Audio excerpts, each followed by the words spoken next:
صحیح بخاری حدیث نمبر 43۔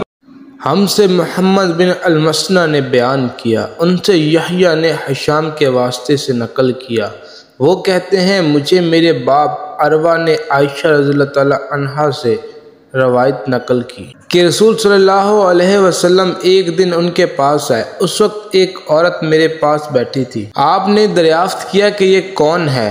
میں نے عرض کیا فلاں عورت، اور اس کی نماز کا ذکر کیا۔ آپ صلی اللہ علیہ وسلم نے فرمایا ٹھہر جاؤ، سن لو کہ تم پر اتنا ہی عمل واجب ہے جتنے عمل کے تمہارے اندر طاقت ہے۔ اللہ کی قسم ثواب دینے سے اللہ نہیں اکتاتا، مگر تم عمل کرتے کرتے اکتا جاؤ گے، اور اللہ کو دین کا وہی عمل زیادہ پسند ہے جس کی ہمیشہ پابندی کی جا سکے اور انسان بغیر اکتائے اسے انجام دے۔